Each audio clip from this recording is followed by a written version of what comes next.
Capítulo V, donde se prosigue la narración de la desgracia de nuestro caballero. Viendo pues que, en efecto, no podía menearse, acordó de acogerse a su ordinario remedio, que era pensar en algún paso de sus libros, y trújole su locura a la memoria aquel de Valdovinos y del marqués de Mantua, cuando Carloto le dejó herido en la montaña.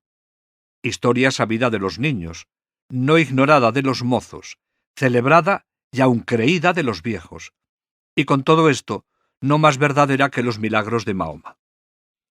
Esta, pues, le pareció a él que le venía de molde para el paso en que se hallaba.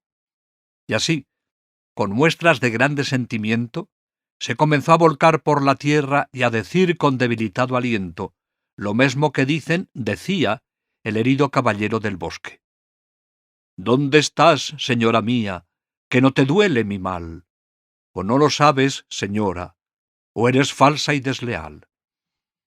Y de esta manera fue prosiguiendo el romance, hasta aquellos versos que dicen: «Oh noble marqués de Mantua, mi tío y señor carnal».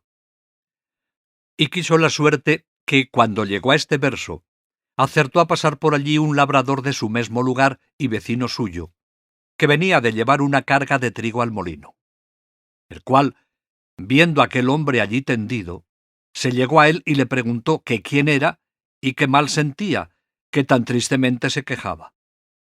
Don Quijote creyó sin duda que aquel era el marqués de Mantua, su tío, y así no le respondió otra cosa sino fue proseguir en su romance, donde le daba cuenta de su desgracia y de los amores del hijo del emperador con su esposa, todo de la misma manera que el romance lo canta.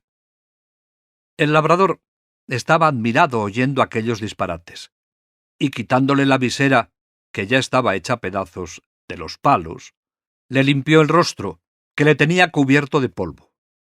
Y apenas le hubo limpiado cuando le conoció y le dijo: «Señor Quijana», que así se debía de llamar cuando él tenía juicio y no había pasado de hidalgo sosegado a caballero andante, «¿quién ha puesto a vuestra merced de esta suerte?». Pero él seguía con su romance a cuanto le preguntaba. Viendo esto el buen hombre, lo mejor que pudo le quitó el peto y espaldar para ver si tenía alguna herida, pero no vio sangre ni señal alguna. Procuró levantarle del suelo, y no con poco trabajo le subió sobre su jumento, por parecer caballería más sosegada. Recogió las armas hasta las astillas de la lanza y liólas sobre Rocinante, al cual tomó de la rienda, y del cabestro al asno, y se encaminó hacia su pueblo, bien pensativo de oír los disparates que Don Quijote decía. Y no menos iba Don Quijote, que de puro molido y quebrantado no se podía tener sobre el borrico, y de cuando en cuando daba unos suspiros que los ponía en el cielo. De modo que de nuevo obligó a que el labrador le preguntase, le dijese qué mal sentía, y no parece sino que el diablo le traía a la memoria los cuentos acomodados a sus sucesos, porque en aquel punto, olvidándose de Valdovinos, se acordó del moro Abindarráez, cuando el alcaide de Antequera, Rodrigo de Narváez, le prendió y llevó cautivo a su alcaldía. De suerte que, cuando el labrador le volvió a preguntar que cómo estaba y qué sentía, le respondió las mismas palabras y razones que el cautivo Abencerraje respondía a Rodrigo de Narváez, del mismo modo que él había leído la historia en la Diana de Jorge de Montemayor, donde se escribe, aprovechándose de ella tan a propósito, que el labrador se iba dando al diablo de oír tanta máquina de necedades, por donde conoció que su vecino estaba loco, y dábase prisa a llegar al pueblo por excusar el enfado que Don Quijote le causaba con su larga arenga.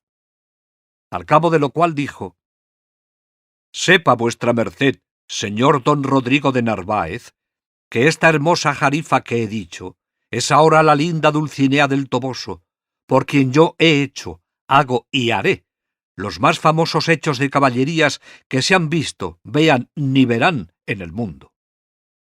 A esto respondió el labrador: «Mire vuestra merced, señor, pecador de mí, que yo no soy don Rodrigo de Narváez ni el marqués de Mantua, sino Pedro Alonso, su vecino, Ni vuestra merced es Valdovinos ni Abindarráez, sino el honrado hidalgo del señor Quijana. Yo sé quién soy, respondió don Quijote, y sé que puedo ser no sólo los que he dicho, sino todos los 12 pares de Francia, y aun todos los 9 de la fama, pues a todas las hazañas que ellos todos juntos y cada uno de por sí hicieron, se aventajarán las mías. En estas pláticas y en otras semejantes, llegaron al lugar a la hora que anochecía. Pero el labrador aguardó a que fuese algo más noche, porque no viesen al molido hidalgo tan mal caballero. Llegada, pues, la hora que le pareció, entró en el pueblo, y en la casa de don Quijote, la cual halló toda alborotada, y estaban en ella el cura y el barbero del lugar, que eran grandes amigos de don Quijote, que estaba diciéndoles su ama a voces: ¿Qué le parece a vuestra merced, señor licenciado Pero Pérez, que así se llamaba el cura, de la desgracia de mi señor? 3 días ha que no parece en él ni el rocín, ni la adarga, ni la lanza, ni las armas.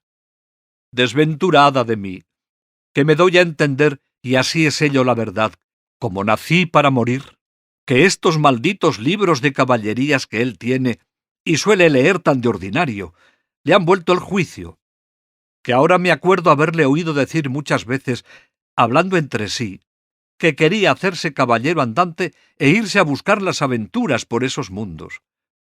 Encomendados sean a Satanás y a Barrabás tales libros, que así han echado a perder el más delicado entendimiento que había en toda la Mancha.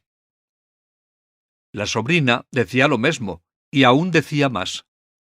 Sepa, señor maese Nicolás, que este era el nombre del barbero, que muchas veces le aconteció a mi señor tío estarse leyendo en estos desalmados libros de desventuras 2 días con sus noches, al cabo de los cuales arrojaba el libro de las manos y ponía mano a la espada y andaba a cuchilladas con las paredes.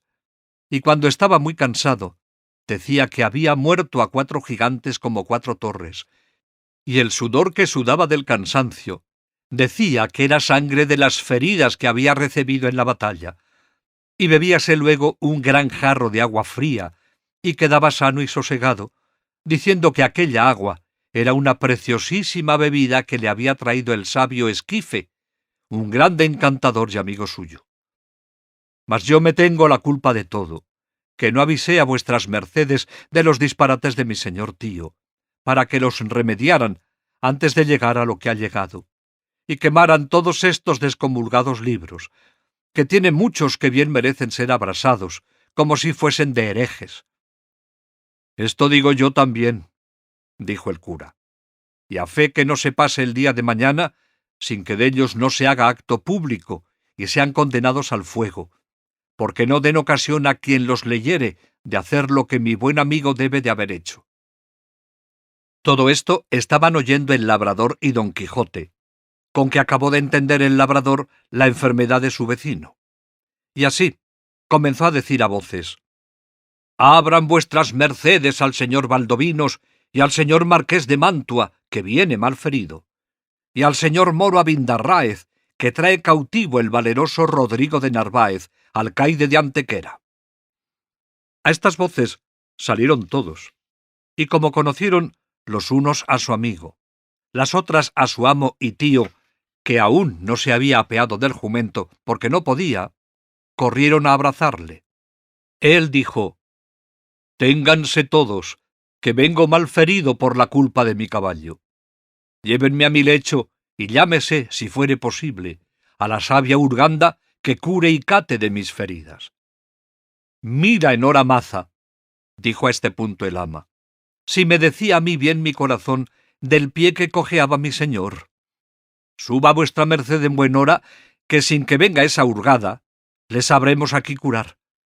Malditos, digo, sean otra vez y otras 100 estos libros de caballerías, que tal han parado a vuestra merced». Lleváronle luego a la cama, y catándole las feridas no le hallaron ninguna.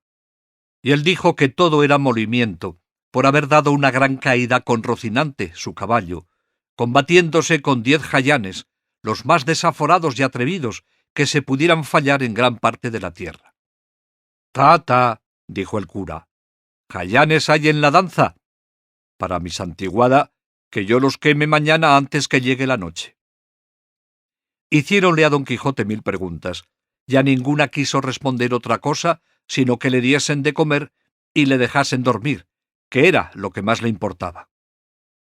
Hízose así, y el cura se informó muy a la larga del labrador, del modo que había hallado a don Quijote.